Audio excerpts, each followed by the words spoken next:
안녕하세요. 저는 7번 넘어져도 8번 일어나는 불굴의 의지를 가진 40대 여성입니다. 어렸을 땐 그저 열심히 하면 성공하겠거니 하고 생각했어요. 노력하는 만큼 더욱더 행복한 미래가 기다리고 있을 줄 알았죠. 하지만 막상 살아보니 인생이라는 것이 그리 순탄치만 않더라고요. 의지만으로는 어쩔 수 없는 거센 풍파들이 쉬지 않고 제 인생에 들이닥치더군요. 저는 지금부터 그 바람잘날 없었던 제 인생에 대해 이야기해 보려고 합니다. 저는 강원도 삼척의 가난한 농가에서 태어났어요. 저희 부모님께선 작게 농사를 지으며 저와 여동생 그리고 막내 남동생까지 3남매를 키우셨죠. 그리고 저는 학원을 다니지 않고 열심히 공부해 한 지방 국립대에 장학금까지 받으며 진학을 할 수 있었습니다. 기숙사 생활을 시작한 전 4년 내내 장학금을 놓치지 않기 위해 정말 열심히 공부했어요. 생활비와 모자란 학비를 충당하기 위해 아르바이트도 쉬지 않고 뛰었죠. 바쁜 와중에도 학창 시절을 마음껏 누리고 싶었던 전 친구들의 술자리나 동아리 모임에도 자주 얼굴을 내비치곤 했는데 그래서인지 제 별명은 강길동이었어요.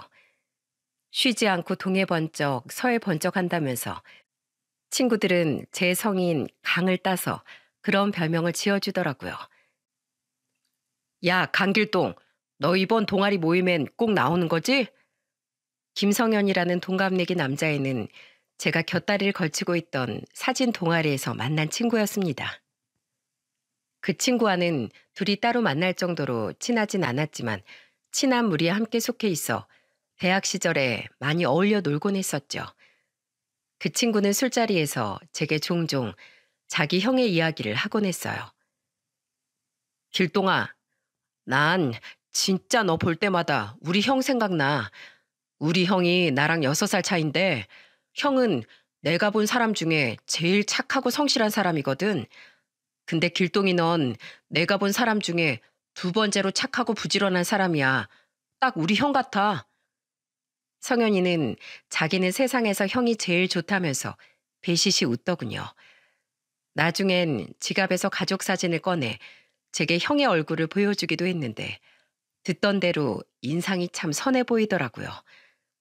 어차피 본가가 서울이라는 성현이의 형은 졸업할 때까지 실제로 볼 일은 없었지만요.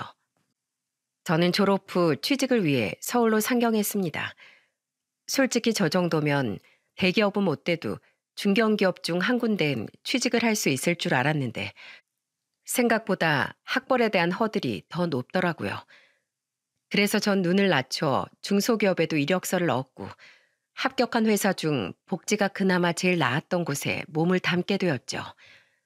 그렇게 바쁘게 살다 보니 성현이뿐 아니라 대학 친구들과 연락도 점점 뜸하거나 끊겨져 갔습니다. 시간이 흘러 저는 소개팅으로 만난 남자와 결혼 이야기까지 오가게 되었어요. 하지만 나이 31였던 당시 어느 날 저는 청천벽력 같은 소식을 듣게 되었죠. 엄마가 암이라고? 부모님과 함께 농사를 지으며 살고 있던 남동생은 제게 엄마가 암에 걸렸다는 소식을 전해주었습니다. 눈앞이 깜깜했어요. 다행히 수술받고 치료를 받으면 희망을 걸어볼 수 있는 상태였지만 여전히 어려운 집안 형편을 아는지라 소식을 듣자마자 병원비 걱정부터 되더라고요. 저는 우선 준비하던 결혼을 미루고 결혼 자금으로 엄마의 수술비와 치료비를 대기 시작했습니다. 저는 엄마를 서울로 모시고 올라와 유명한 대학병원에 입원까지 시켰죠. 남동생은 농사를 돕느라 아빠 강원도를 떠날 수가 없었고 일찍 결혼해서 애 낳고 살던 여동생은 제부를 따라 제주도에 살고 있었거든요. 그리고 식구들 모두 빠듯하게 살고 있던 걸 잘 알았기에 저는 온전히 엄마의 치료비를 부담할 수밖에 없었어요. 그 와중에 저는 만나던 남자가 바람이 난 사실을 알고 이별을 택했습니다. 그렇게 남자도 돈도 모두 잃고 엄마의 건강만을 바랐건만 엄마는 결국 투병한 지 3년 만에 세상을 떠나고 말았죠. 그리고 불행의 그늘에서 벗어나기 전 그해 어느 날 저는 굉장히 반가운 재회를 하게 되었어요.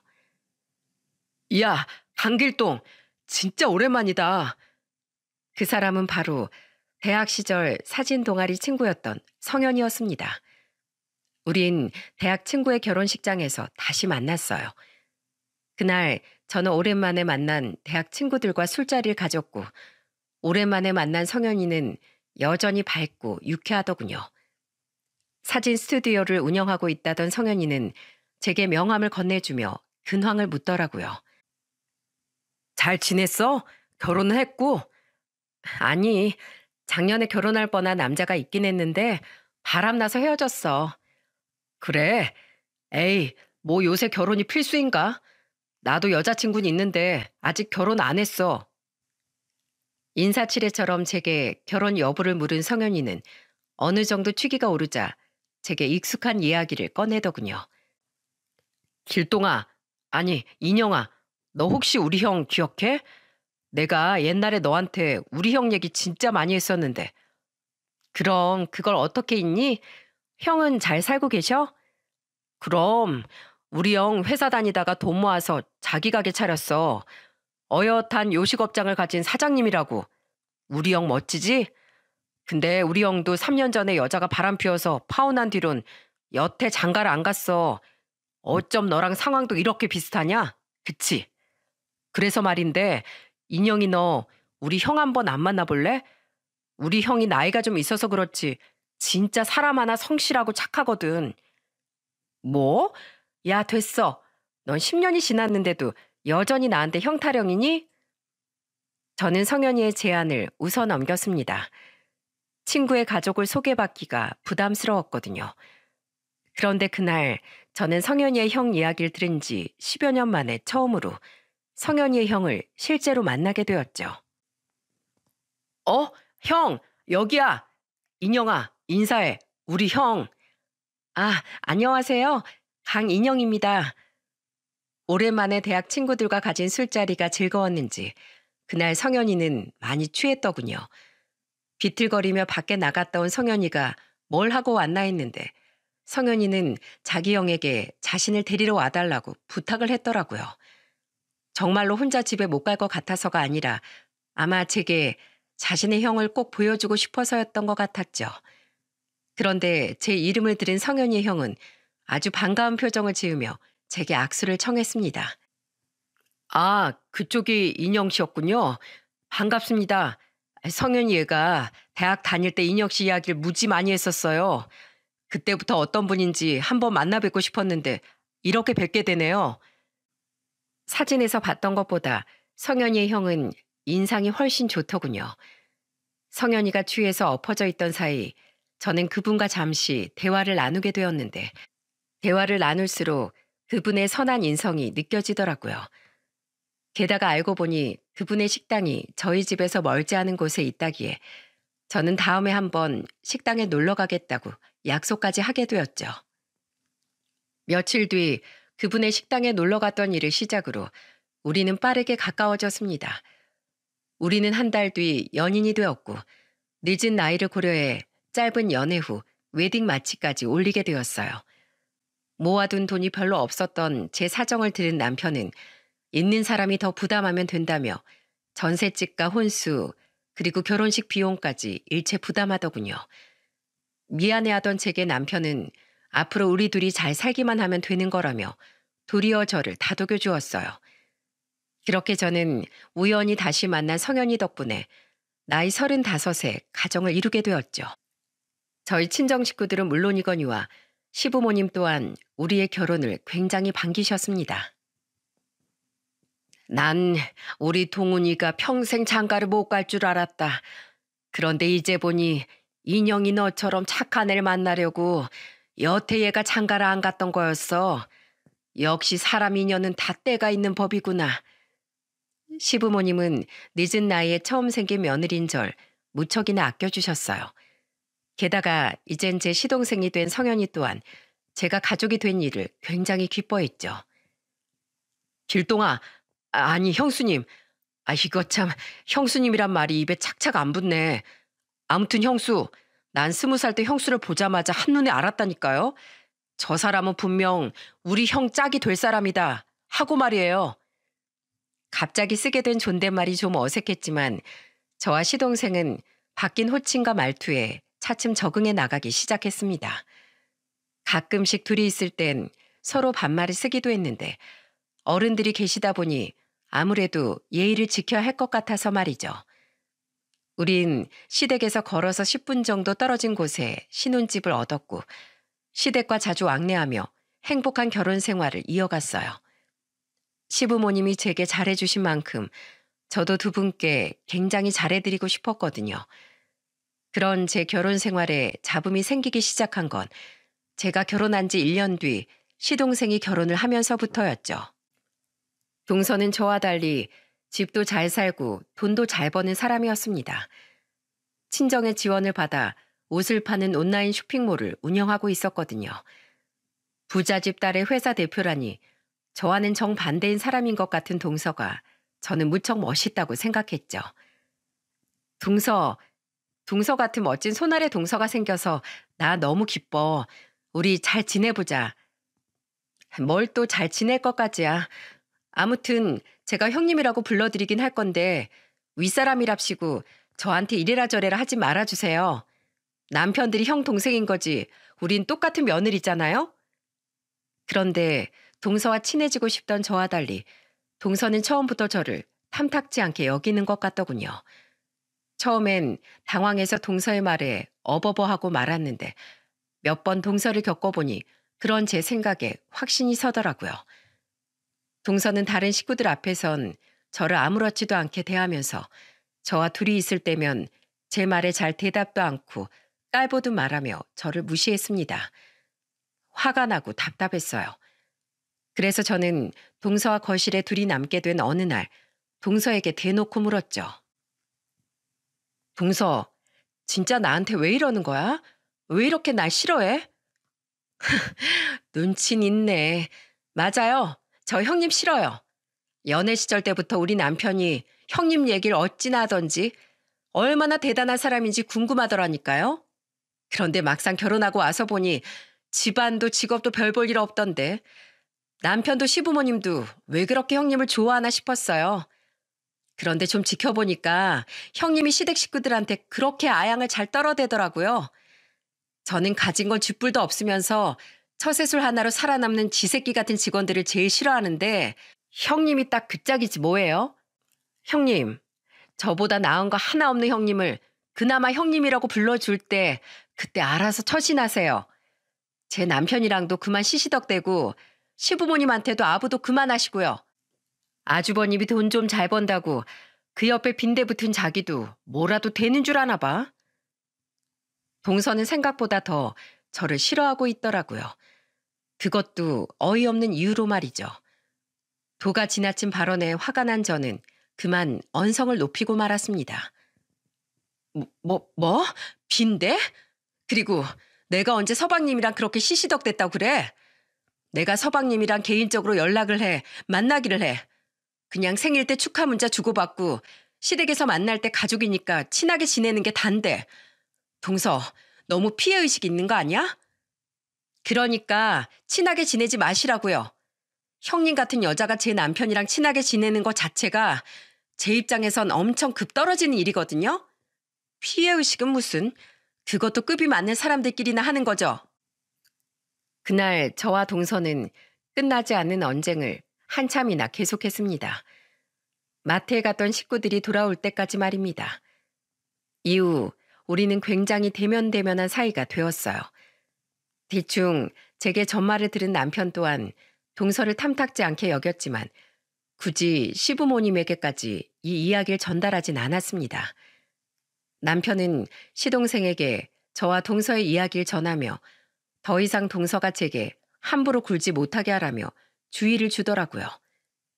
그래도 시부모님과 남편과의 사이는 여전히 좋았습니다. 저는 결혼한 지 2년 뒤 첫 아들을 낳았고 3년 뒤인 나이 40엔 어렵게 가진 둘째 아들까지 품에 안아볼 수 있었어요. 비록 둘째를 낳을 때 몸이 급속도로 약해져 일을 그만둬야 하긴 했지만 이만하면 제법 행복한 가정을 꾸려가고 있다고 생각했죠. 하지만 둘째를 낳고 얼마 되지 않아 우리에겐 거대한 불행이 닥치고 말았습니다. 내가 평생을 바쳐 일군 가게인데 어떻게 이렇게 한순간에 망할 수가 있어. 그 불행은 바로 남편 식당의 폐업이었어요. 전 세계 모든 사람들이 힘들었던 바로 그 시기가 겹치며 남편은 눈물을 머금고 한순간에 식당을 정리하게 되었죠. 아직 어린 첫째와 100일이 같이 난 둘째를 보니 앞으로 어떻게 살아가야 할지 막막하더군요. 둘째가 너무 어리고 몸도 회복이 되지 않은 탓에 저는 당장 일을 나갈 수가 없으니 더더욱 말입니다. 그런 가족들을 보며 남편 또한 무작정 망연자실해하고 있을 수는 없겠다고 생각한 모양이더군요. 잠시 풀이 죽어 있긴 했지만 남편은 가족을 위해 금세 털고 일어섰습니다. 그리곤 짧은 구직 생활 끝에 한 공장 생산직으로 취직을 했죠. 하지만 두 번째 불행은 너무도 빠르게 또다시 우리를 덮치고 말았습니다. 여보, 이상해. 아무리 봐도 내 눈에 내 손이 안 보여. 공장 일을 한 번도 해보지 않았던 남편은 서툴게 의욕만 앞서서 일하다 그만 공장 기계에 손이 끼는 큰 사고를 당하고 말았어요. 급하게 병원으로 이송되긴 했지만 남편은 결국 오른손을 절단해야만 했죠. 식당이 망한 것과는 차원이 다른 거대한 불행에 씩씩했던 남편 또한 좌절하고 말았습니다. 병원에서 퇴원한 남편은 매일같이 방 안에 틀어박혀 우울해했어요. 다행히 술을 마시진 않았지만 남편은 하루가 다르게 기력을 잃어가더군요. 여보, 일어나서 밥 좀 먹어봐. 어? 당신 이러다 정말 쓰러져. 안 먹어. 내 인생은 끝났어. 난 평생 이 병신 같은 몸으로 당신에게 짐만 되며 살아가게 될 거야. 나 같은 건 차라리 굶어 죽는 게 나아. 화도 내보고 애원을 해보기도 했지만 남편은 정말 배고플 때 국물만 몇 모금 들이킬 뿐 통 먹으려고 하질 않더라고요. 아직 빚은 다 갚지도 못했지. 애들은 먹여 살려야지. 정말 막막했습니다. 당시 시아버지가 주식으로 크게 돈을 날린 지 얼마 안 되셨던 때라 시댁에서도 우릴 도와주지 못하셨죠. 친정 또한 아빠가 연로해지셔서 결혼한 후 아빠를 모시고 살던 남동생이 외벌이를 하며 식구들을 책임지고 있던 터라 여유가 없었고 여동생네 제주도 가게도 마찬가지로 힘들었던 때라 차마 손을 벌릴 생각을 못하겠더라고요. 형수, 저 왔어요. 형은 좀 어때요? 그 와중에 우리에게 한 줄기 동아줄을 내려준 사람이 바로 시동생이었습니다. 남편의 상태를 살피러 저희 집에 온 시동생은 안색이 어두운 제게 돈이 든 봉투를 건네주더군요. 이게 뭐예요, 서방님? 2천만 원이에요. 이걸로 우선 급한 빚부터 먼저 갚으세요. 2천만 원이요? 하지만 우린 이 돈을 언제 갚을 수 있을지 약속도 못 드려요. 괜찮아요. 저 사진관 차릴 때 아무 조건 없이 형이 1,000만 원이나 도와줬어요. 갚겠다는 것도 형이 거절해서 못 갚았고요. 그때 그 도움 이렇게 갚는다고 생각해 주세요. 형수, 우리 형 옆을 여전히 지켜주셔서 감사해요. 형 지금은 비록 큰 충격에 빠져서 저러고 있긴 하지만 분명 다시 기운 차리고 일어설 거예요. 형수도 아시잖아요. 우리 형 강한 사람인 거. 시동생의 말에 눈물이 왈칵 쏟아지더라고요. 그렇게 시동생 앞에서 한참 동안 눈물을 쏟아낸 전 결심했습니다. 시동생 말대로 언젠가 일어설 남편을 위해서 그동안은 제가 어떻게든 남편을 지켜주겠다고 말이죠.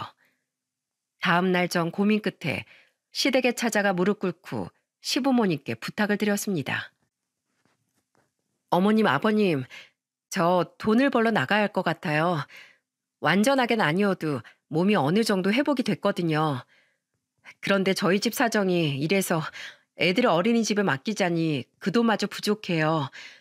염차 없지만 저희 애들 두 분께 좀 부탁드려도 될까요? 죄송해요. 네가 왜 죄송하니? 아픈 내 아들 어떻게든 책임져 주려고 아둥바둥하고 있는 내게 오히려 우리가 미안해야지. 애들은 걱정 마라. 오로지 네 건강이 또 상하지 않게 네 몸부터 챙겨. 시어머니는 그새 많이 야윈 저를 보며 눈물 지으며 말씀하셨어요. 그렇게 저는 시댁에 애들을 맡기고 식당 일을 나가기 시작했습니다. 애가 둘인 저를 받아준다는 회사가 없었거든요. 많이 약해진 허리며 무릎이 부서질 것 같았지만 저는 남편과 애들을 생각하며 이를 악물고 버텼어요. 그동안 남편이 우리 가족을 지켜준 만큼 이번엔 제가 남편과 애들을 지켜내겠다는 일념 하나로 말입니다. 저는 퇴근 후나 쉬는 날에도 쉬지 않고 부업을 했습니다. 가끔은 대학교 시절에 하던 전단지 돌리는 알바도 했었는데 몇 푼 되지 않는 부업보단 수입이 꽤 쏠쏠하더라고요. 그러다 한 번은 남편을 보러 저희 집에 온 시동생이 이런 말을 하더군요. 전단지 홍보 효과가 꽤 괜찮나 봐요, 형수. 계속해서 전단지 알바자리가 들어오는 거 보면요. 제 사진관도 요새 매출이 많이 떨어졌는데 저도 전단지 홍보나 해볼까요? 그것도 좋죠, 서방님. 그럼 그 전단지 홍보할 때 다른 사람 말고 저 써주시면 안 돼요? 이상한 알바 걸리면 전단지 막 밖에다 버리고 오고 하는 사람도 있는데 기왕이면 믿을 만한 가족이 해주면 좋잖아요. 형수가요? 에이, 그래도 제가 어떻게 형수한테 그런 일을 시켜요. 왜 못해요? 제발요, 서방님. 저 진짜 한 푼이라도 더 벌어야 한단 말이에요. 네? 시동생은 곤란해 보였지만 제가 사정사정을 하자 하는 수 없이 제 부탁을 들어주었습니다. 그렇게 저는 어느 평일날 시동생의 사진관에 찾아가게 되었죠. 문제는 제 식당 일이 쉬는 날이라 시부모님께서 지방의 친척을 만나러 가셨다는 거였어요. 5살인 첫째야 남편에게 맡기고 나올 수 있다고 치지만 이제 막 돌이 넘은 둘째까진 남편에게 맡길 수가 없었습니다. 한 손이 불편한 남편에게 아기 기저귀 갈기, 이유식 먹이기 등을 마음 놓고 부탁할 수가 없었거든요. 다른 곳이라면 어려웠겠지만 저는 시동생이라면 이해해주지 않을까 싶어 하는 수 없이 둘째를 등에 업고 일을 나가게 되었어요. 제 등에 업힌 둘째를 보고 시동생은 기함을 하더라고요. 죄송해요, 서방님. 근데 오늘은 시부모님도 안 계시고 애를 집에 두고 올 수도 없어서요. 그래도 절대로 일하는 데는 방해 안 되게 할게요. 우리 애 순해서 많이 울지도 않아요. 아니, 일 걱정이 아니라 형수가 걱정돼서 그러죠. 형수, 차라리 애를 제가 보고 있을게요. 아니에요. 서방님은 여기 일하셔야죠. 저 정말 괜찮아요. 여기 이거 돌리고 오면 되죠? 저 다녀올게요. 형수! 시동생은 애타게 저를 불렀지만 저는 얼른 전단지를 가지고 도망쳐 나왔습니다. 시동생의 마음을 불편하게 한 것이 너무 미안해서라도 어떻게든 빨리 더 많은 전단지를 돌리고 들어오자 싶었어요.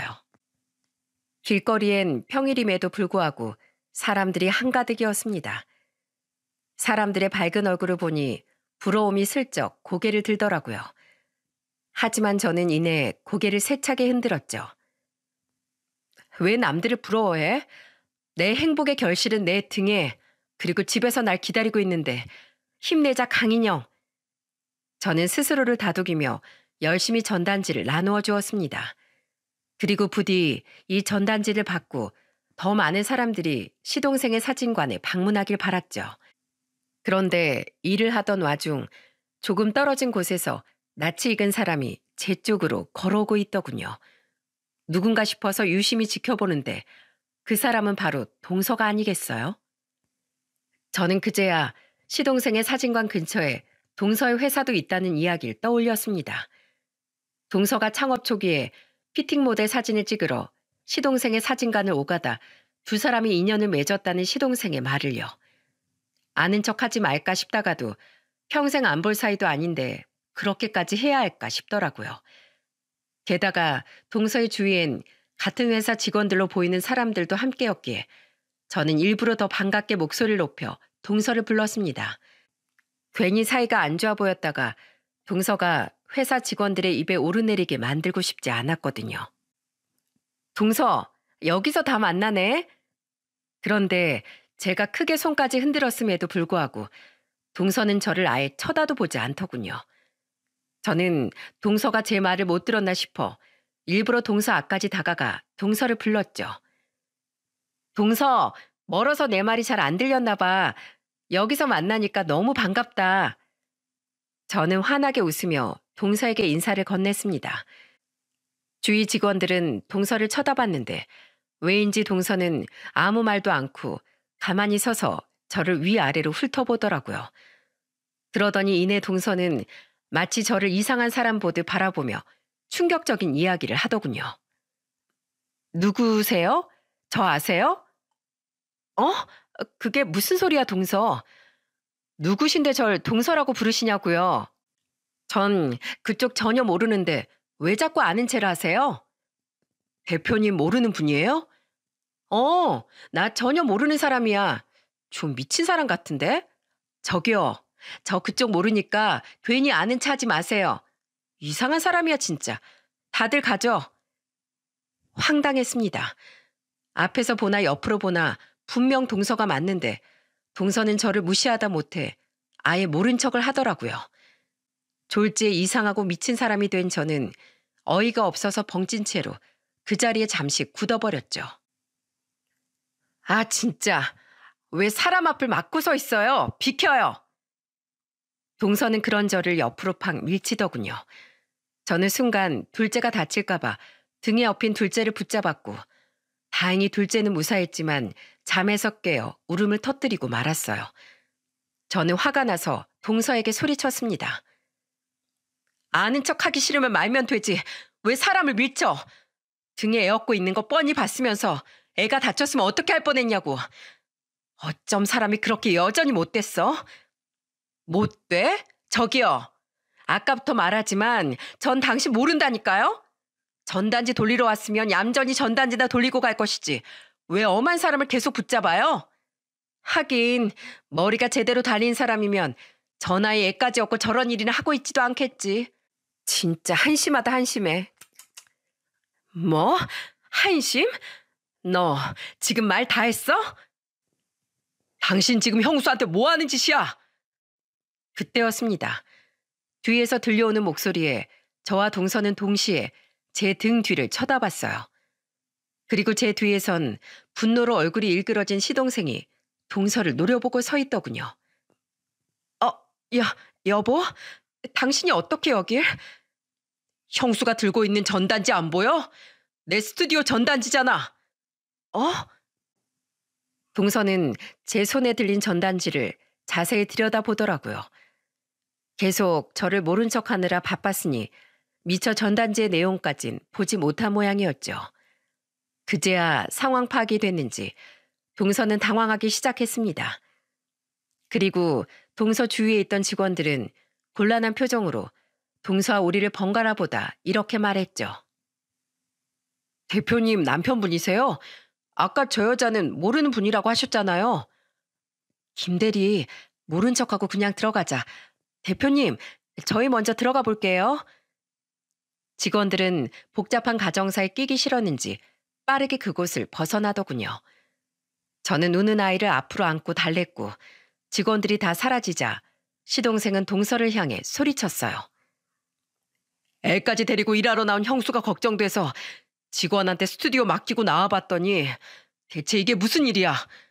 당신 아무리 사람이 못돼도 그렇지 어떻게 형수를 사람들 앞에서 그렇게 무시할 수가 있어? 내가 전에 분명 경고했지. 형수한테 함부로 굴지 말라고. 그게... 그래, 내가 형님 모른 척 좀 했다. 당황하던 동서는 할 말이 없었는지 시동생에게 핑계대길 포기한 듯 했어요. 동서는 이내 인상을 사납게 바꾸며 저를 향해 비난을 퍼붓기 시작했습니다. 진짜 재수가 없어서. 형님은 왜 하필 제 회사 근처에서 이런 일을 하고 있어요? 차림새는 저게 또 뭐고 애는 또 왜 얻고 있어? 형님, 저 회사 대표예요. 그런 저를 직원들 앞에서 창피 주려고 작정했어요? 그 꼴을 하고 저를 동서라고 부르면 제 체면이 뭐가 돼요? 체면은 무슨 체면? 내가 동서 형님이면 동서가 대표가 아니게 되기라도 해? 난 그래도 직원들 앞에서 동서를 위해 평소보다 더 반갑게 인사했을 뿐인데 대체 내가 뭘 잘못했다는 거야? 정말 절 위했다면 그 꼴을 하고 저를 아는 척하지 말았어야죠. 애 얻고 전단지 돌리고 있는 사람이 대표인 제 형님이라고 하면 제 꼴이 얼마나 우습게 돼요? 당신도 그래. 여기 내 회사 주위인 거 뻔히 알면서 창피하게 이런 전단지를 돌려야 되겠어? 여기가 내 남편 사진관인 거 직원들이 다 아는데 애초에 일이 이렇게 된 건 다 당신 탓이야. 들어가서 직원들한테 대체 뭐라고 둘러대야 돼? 짜증나 정말. 하다못해 동서는 시동생에게까지 원망의 화살을 돌리더라고요. 대체 그놈의 대표 체면이 뭐기에 자기 남편까지 창피하다고 발악하는 건지 한심하더군요. 시동생은 동서를 질린다는 표정으로 바라보며 말했죠. 창피해? 내가? 당신 친정돈으로 쉽게 사업하다 보니까 간절함이라곤 전혀 모르는구나. 내 사업장 지키려면 전단지를 돌리든 춤을 추든 내가 못할 게 뭐야. 당신처럼 생업을 우습게 하는 사람한테 나도 형수도 그딴 취급 받을 필요 전혀 없어. 또 그놈의 형수 편이지. 당신 내가 당신 형수한테 돈 빌려준다고 했던 거 반대했을 때도 기어코 그 큰 돈을 빌려줬었지. 당신이 그 돈 받을 수 있을 것 같아? 당신 형 손은 병신이 된 상황에서 형님이 저딴 전단지 돌려서 모은 돈으로? 뭐? 당신 다시 말해봐. 누가 병신이라고? 당신 형님, 우리 이참에 툭 하놓고 정리 좀 합시다. 형님 집도 가난하고 남자한테 버림받고 엄마도 암 걸려서 돌아가셨다면서요? 게다가 멀쩡히 잘 사던 아주버님도 형님 만나고 나서 식당 망하고 장애까지 얻은 거 아니에요? 이쯤 되면 형님이 모든 불행을 끌고 다니는 사람이라는 생각 안 드세요? 지금도 봐요. 형님 때문에 엄한 우리까지 또 싸우고 있잖아요. 게다가 우리 돈까지 뜯어갔으면 이젠 제발 우리 인생에서 좀 빠져주세요. 그 구질구질한 낯짝 좀 더 이상 제가 안 보게 해달라고요. 인생 망친 건 아주버님이나 형님 애들이면 족하잖아요. 야! 듣자 하니 더는 못 들어주겠더라고요. 제 욕을 하는 건 어떻게 참을 수 있다고 쳐도 세상에서 제일 소중한 제 가족들의 인생까지 망했다고 운운하는 동서를 도저히 그냥 둘 수가 없었어요. 저는 품에 안고 있던 둘째를 시동생의 품에 턱하고 안겼습니다. 그리고 당황한 시동생이 둘째를 받아들자마자 저는 그대로 동서의 머리채를 낚아챘죠. 아! 이거 못 나? 못 나. 듣자 하니까 인성도 덜 된 게 누구 인생을 망했다고 나불대는 거야? 어디 앞길 창창한 내 가족들 인생에 초를 치려고 들어? 내 남편 손이 병신이라고? 내 남편은 불의의 사고라도 당했다지만 아무 일 없이 순탄하게 살아온 넌 왜 그렇게 마음이 병신인 건데? 너급 좋아하지? 나도 너처럼 인성이 바닥을 치는 쓰레기급 인간은 더 이상은 상종하기 싫거든? 그러니까 당장 사과해. 내 남편 욕하고 우리 애들 싸잡아서 그딴 식으로 말한 거 사과해. 얼른! 여보, 도와줘. 저는 악을 쓰며 동서의 머리채를 쥐어뜯었습니다. 놀란 동서는 반항 한 번 못하고 시동생만 부르며 비명을 지르더라고요. 하지만 시동생은 그런 동서를 싸늘히 노려볼 뿐 도와줄 생각은 전혀 없어 보였죠. 동서의 머리를 한 뭉텅이 뽑은 후에야 저는 동서의 머리채를 내려놨습니다. 진이 다 빠진 동서는 자신의 머리를 매만지며 바닥에 주저앉아 거의 곡을 하며 울더군요. 엄마, 아빠, 내 머리, 내가 너 가만 안 둘 거야. 두지 마. 나도 앞으론 너 절대로 안 봐줄 거니까. 회사 직원들이 너 꼴이 왜 그러냐고 물어보면 너 꼭 솔직하게 말해라. 그 전단지 알바하던 형님한테 개기다가 머리채 다 뜯긴 거라고. 저는 손바닥에 달라붙은 동서의 머리카락을 탁탁 털었습니다. 그리곤 여전히 울고 있는 둘째를 시동생의 손에서 건네받고는 다시 둘째를 등에 업었죠. 형수님, 괜찮으세요? 보시다시피 괜찮아요. 머리털 뜯긴 건 서방님 아내지 제가 아니잖아요. 저 여기 말고 다른 쪽 가서 전단지 마저 돌리고 올게요. 여기선 사람들이 하도 쳐다봐서 창피해서 더는 못 돌리겠네요. 서방님은 저 신경 쓰지 마시고 저 여자 하나 챙겨주세요. 네? 이 와중에 전단지를 마저 돌리시겠다고요? 그래야죠. 일은 책임감 있게 맞춰야 되잖아요. 그리고 말씀드렸다시피 저 진짜로 지금 한 푼이 아까울 때라서요. 저 가요. 저는 그렇게 유유히 전단지를 들고 자리를 떴어요. 뒤에서 동서가 울며 불며 시동생에게 뭐라고 말하는 것 같았지만 저는 신경도 쓰지 않았습니다. 저는 그날 전단지를 전부 나눠준 후에 시동생에게 연락을 남기고 집으로 돌아왔어요.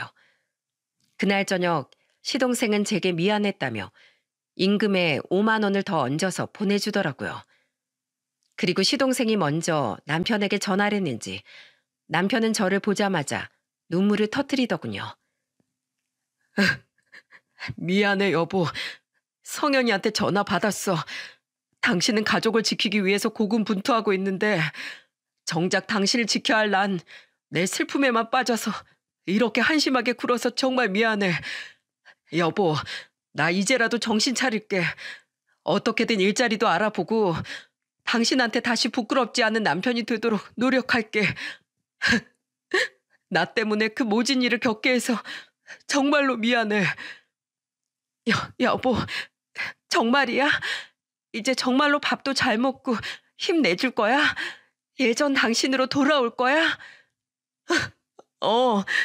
예전처럼 당신에게 든든한 남편이 되진 못하겠지만 적어도 짐은 되지 않으려고 노력할게. 조금만 기다려줘. 당신이 왜 나한테 짐이야? 당신은 존재만으로도 세상에서 가장 든든한 내 남편이야. 정말 고마워, 여보. 참 아이러니하죠. 고난의 끝에서 겪은 최악의 일이 결국 남편이 힘을 찾는 장치가 되어주었다는 사실이 말입니다. 저는 남편이 기운을 차렸다는 사실에 낮에 일은 까맣게 잊고 기쁨의 눈물을 흘렸죠. 그런데 다음 날 식당 일을 마치고 애들을 찾으러 시댁에 갔을 때였습니다. 서방님, 당신도 와 있었네?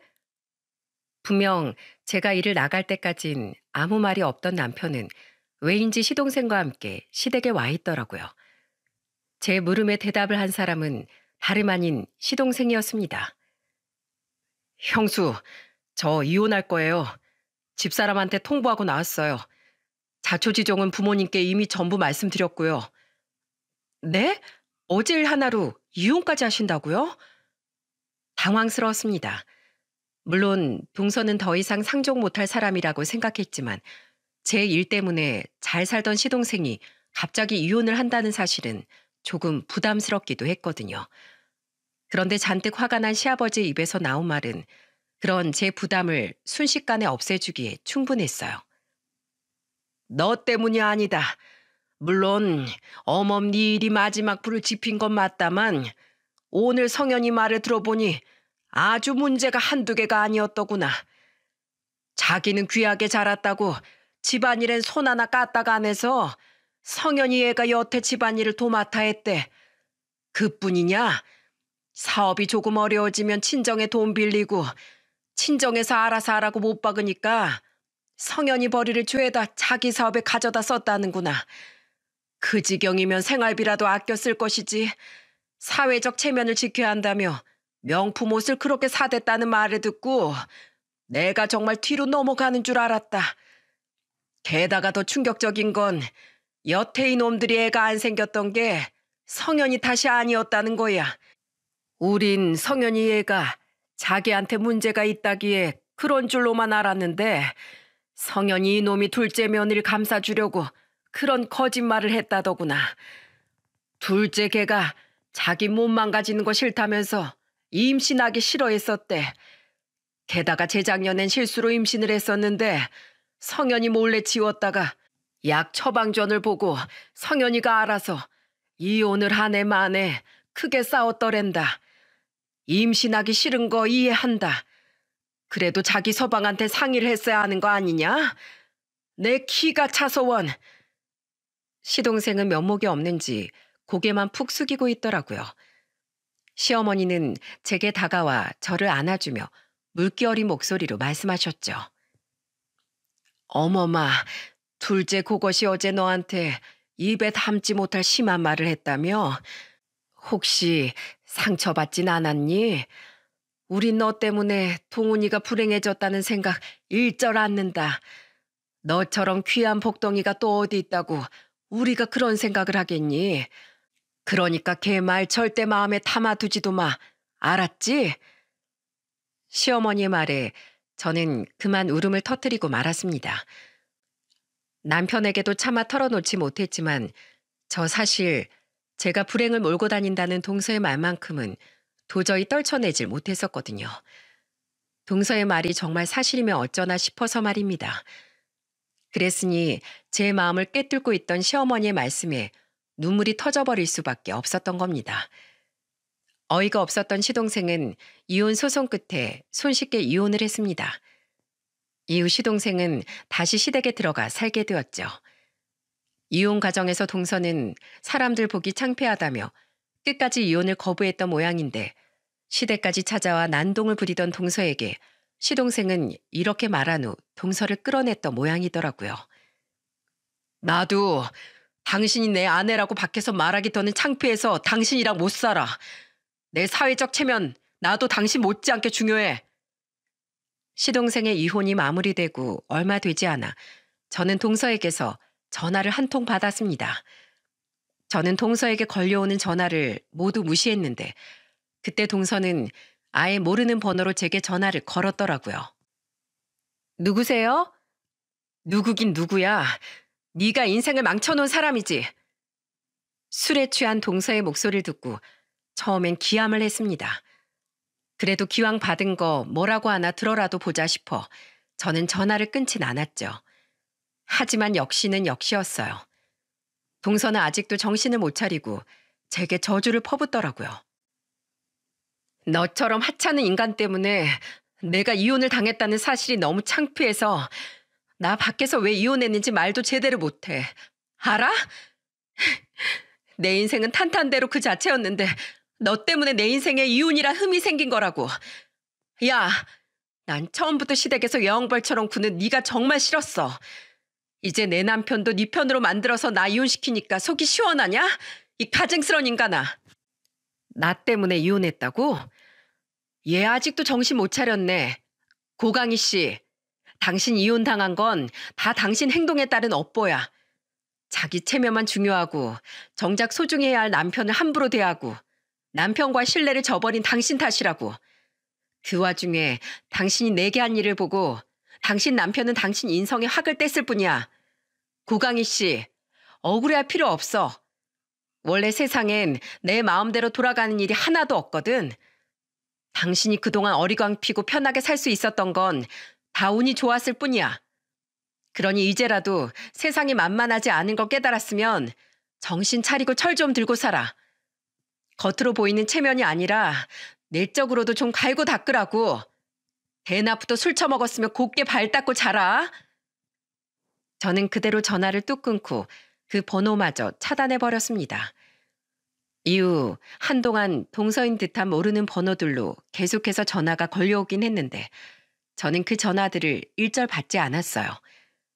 어차피 하고 싶은 말은 전부 했으니 괜히 전화 받아서 감정 노동을 하기 싫었거든요. 그렇게 1년이 지난 지금 저는 열심히 행복을 향해 달려나가고 있습니다. 남편은 열심히 알아본 끝에 직업 교육을 받고 장애인 동료 상담사가 되어 일하고 있어요.